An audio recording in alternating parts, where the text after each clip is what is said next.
Hej og velkommen til den her video, hvor vi i dag skal snakke om Chelsea-nyheder.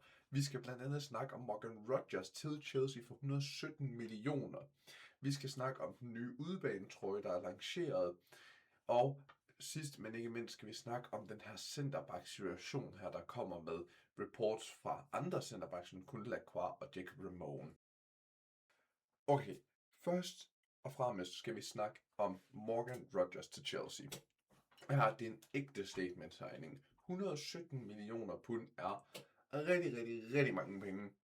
Og prisen den kommer nok af, at både Chelsea endte som 10'er sidste sæson, men også at det er et, altså sådan folk kalder det et hijack fra Arsenal. Før det skete, det kom ud af det blå, så var jeg sikker på, at han kom til Arsenal. Arsenal-fans var sikre på, at han kom til Arsenal. Og jeg tror faktisk, alle var sådan helt sikre på, at Morgan Rogers skulle nok blive en Arsenal-spiller. Men Chelsea kommer ind, de betaler the big bucks, kan man godt sige. Og Aston Villa siger ja, og Morgan Rogers siger ja. Nok fordi han både har snakket med Reece James i den her England-lejr her til VM, men også fordi at Cole Palmer, Tosin Delap, blandt andet har været hans holdkammerater i Manchester City's akademi. Og at Cole Palmer og Morgan Rogers er besties. Så der er også et interview, hvor det er, at Cole Palmer og Morgan Rogers, hvor det er, at Morgan Rogers siger, at Cole Palmer aldrig nogensinde har skrevet til ham lige så meget, eller så meget før, fordi altså, han vil gerne have, at han kommer til Chelsea. Så det har nok været en stor grund til, at Morgan Rogers har valgt Chelsea over Premier League-mestrene Arsenal. Der er nok mange Chelsea-fans, der vil lave noget banter ud af det her, men altså med Food Chain har jeg hørt meget om, og det kan det selvfølgelig også være, at de jo i bund og grund der, hvor jeg ser den fra, at det er Chelsea, de betalte pengene, Morgan Rogers var klar på projektet, og Aston Villa, de accepterede det, om det samme gjorde Morgan Rogers. Men er han 117 millioner værd? Ikke lige nu. Han har rigtig høj ceiling, og nogle af de ting, han kan gøre, altså hans carries og hans afleveringer.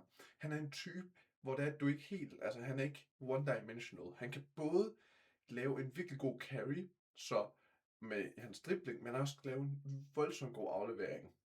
Kan. Ikke altid. Så dermed ved defendersne ikke, om de skal tage et skridt tilbage for at give ham plads, så de kan takle ham, eller om de skal gå ind for at stoppe ham i at lægge en aflevering. I Chelsea kunne det være, at Xabi Alonso, at han kan få det her mere consistent med, at han hver gang kan lave en god carry, og han hver gang kan lave en god aflevering. Og oven i det har han jo det her fantastiske langskud, som man har vist flere gange. Og det er virkelig noget, Chelsea har brug for, fordi Chelsea har strugglet så meget med at break down en low block. Det kan Chelsea ikke gøre, men som Morgan Rogers, med de sindssyge skud, han nogle gange laver, og også mål, er det en mulighed for Chelsea til det. Jeg vil snakke lidt mere ind i taktikker i en senere video, men Morgan Rogers til Chelsea, jeg er virkelig excited til at se ham, og se hvordan Xabi Alonso vil bruge ham. Derudover er det jo også en venstresidet højrefodet spiller, som Chelsea ikke har særlig mange af. Og det er også noget, hvor vi kigger på Villa, der faktisk tager en Alejandro Garnacho på lån med en obligation til at købe under nogle conditions, som åbenbart er rigtig nemme, så man kunne håbe på, at Garnacho ud, Morgan Rogers ind, det kunne være en kæmpe upgrade. Men det, jeg vil snakke om lidt mere om Alejandro Garnacho til Aston Villa lige lidt. Som sagt lige før, så har Aston Villa signet Alejandro Garnacho på lån.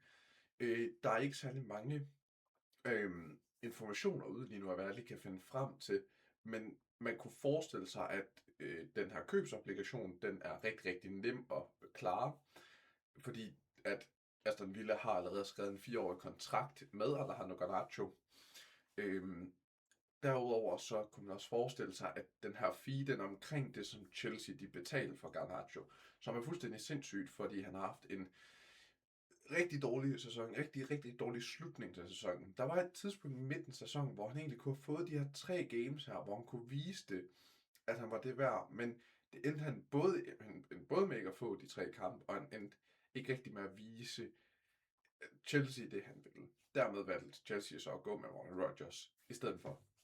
Men man kan også se det her med, at okay, det kan se lidt som en swap deal, det er det ikke, men at okay, Chelsea betaler de her 117 millioner, så får Aston Villa en book profit, eller ikke book profit, de får 100 millioner ind, fordi at Middlesbrough har en klausul, hvor det er, at de får 17 millioner fra den her aftale her. Og jeg tror, det er det, at Aston Villa har kigget på. Til gengæld så hjælper Aston Villa, eller de signer så Alejandro Garnacho fra Chelsea, som Chelsea gerne vil af med. Og muligvis også Jackson har de også været interesseret i, men det er kun rygter. Dermed er det her en deal, hvor det er, at Chelsea både kommer af med Alejandro Garnacho og får Morgan Rodgers, som er et kæmpe win for Chelsea. Og måske også et win for Aston Villa, fordi det kan godt være, at Alejandro Garnacho fungerer bedre i Villa, end han gør i Chelsea. Fordi at han er jo ikke en dårlig spiller. Han er bare ikke lige nu en top 6 klubspiller, på trods af at Chelsea er en 10'er og Villa en 4, men forstå mig ret. Men dermed tror jeg, at Chelsea og Aston Villa, de lidt hjælper hinanden på den her. Chelsea har lige lanceret deres udebanetrøje for den her sæson. Jeg har den lige her på min skærm, og den kommer også op et eller andet sted her, og kommer nok ned i hjørnet bagefter. Men det er den her sorte og gule trøje her. Jeg synes, den er rigtig clean. Den ser rigtig nice ud, men jeg tror, det er sådan en, der lige skal gro lidt på mig, fordi den er clean, og den er fed, og jeg kan rigtig godt lide detaljerne på ærmet og ved kraven, og så de her gule striber, der er ude på skuldrene. Det giver mig lidt blad-vibes. Jeg ved ikke hvorfor. Det kan godt være, at jeg synes, det er fedt, og det kan også godt være, at jeg ikke synes det. Men det finder jeg lidt ud af med tiden. Colorwayen er jo selvfølgelig super fed. Det er jo sort og gul, det går man aldrig galt i byen med. Men den mangler måske lige det ekstra, for at jeg er helt over på en 10 ud af 10. Jeg synes, den er pæn, og det er selvfølgelig en Chelsea-trøje. Og det er sådan en, der sagtens kunne gro på mig, ligesom hjemmebane, tror jeg faktisk har groet rigtig meget på mig inden for det sidste stykke tid. Men den er ude nu. Det er den på Chelsea Megastore. Den er ikke helt ude på Unisport endnu, at jeg lige kan se, men det kommer den nok. Lad mig høre jeres meninger om den nye udebanetråd nede i kommentarfeltet, og lad os komme ind til sidste segment, som er, hvad gør Chelsea med Defenders? Okay, der går lidt vildt på Chelsea centerbacks muligheder. Eller det gør det i hvert fald på briefsene. Derudover, imens jeg sidder og optager den her video her, er Lacroix til Chelsea in Here We Go 52 millioner. Og det har jeg jo lavet en tidligere video på, men det viser virkelig, at Chelsea faktisk mover rigtig godt den her transfervindue. Det er ikke en 18-årig fra Frankrig, der man ikke rigtig ved noget om. Lacroix, der har været i Premier League, haft en rigtig god sæson, og haft rigtig gode sæsoner før det også. Men der er stadig snak om en Christian Romero og en John Stones som centerback. Skal vi have flere? Er Lacroix nok? Det kommer meget an på, hvilken formation vi spiller, men det kommer også meget an på en Chelsea-spiller, som vi vil komme ind på senere. Men hvad vil det gode være ved en Christian Romero? Han vil selvfølgelig være en stor upgrade på alle, Disasi, Tosin osv. Han vil hans styrke, nu har jeg lige set lidt highlights for ham, fordi jeg ikke set så meget, men hans styrke og intensitet samt hans hovedstødspil vil være et kæmpe plus. Lidt det samme som Lacroix. Romero er dog lidt langsommere, og ikke samme type spiller, men igen, den her styrke og hovedstødspil har virkelig været et problem for Chelsea. Dog kunne hans temperament virkelig være et problem i Chelsea. Han har fået et par røde kort og går rigtig hårdt ind i taklingerne. Men en rigtig fed spiller, og noget man godt kunne se, hvis det ikke kommer til at forhindre en Chelsea-spillers development. Så er der den anden, der også bliver snakket meget om, det er simpelthen John Stones på en gratis transfer. Det er en gratis transfer. Det er så god viden at have ham på holdet. Han er ikke typen, der vil spille super meget, for han er super skadespladet. Men hans rutine, al hans viden vil gøre så meget godt for mange af de her Chelsea-spillere. Så om det er uden for banen eller på banen, det kommer selvfølgelig an på, hvor meget i wages han vil have. Han kommer jo fra Manchester City, hvor han nok får meget, og der er nok en del klubber, der vil give ham meget højere wages end Chelsea. Dermed tror jeg ikke, at det kommer til at ske, men det vil være en rigtig god rutine, og en 32-årig John Stones vil stadig gøre et arbejde, vil stadig også kunne spille en midtbane, hvis det virkelig var det. Men han er meget skadespladet, så det er også noget, man skal tænke ind i, fordi hvis man har ham, og han kommer til at have høje wages, så skal det være for at lære de andre op. Og det er især Josh Achampong. Chelsea skal, i min mening, for alt i verden, enten passe på ham, altså beholde ham, give ham spilletid. Fordi vi så meget i sidste sæson hans carries frem af banen, og ham på en højre centerback eller en central centerback. Vi så i allerførste kamp sidste sæson mod Mateta. Altså han kan klare fysikken. Ja, han laver lidt småfejl, men det er ikke mange. Og han er i min optik lidt bias nok også, men en af fremtidens helt gode centerbacks. Chelsea skal enten give ham nok spilletid næste sæson, give ham et lån til en Premier League-klub, hvis han har lyst til det. Og hvis det er, at man så sælger ham, så skal man lave den her Real Madrid-taktik, hvor det er, at man simpelthen laver en buyback-clause i transferen, så man stadig kan købe ham tilbage efter. Og så, det vil jeg helst ikke. Jeg vil helst have, at han bare bliver i Chelsea.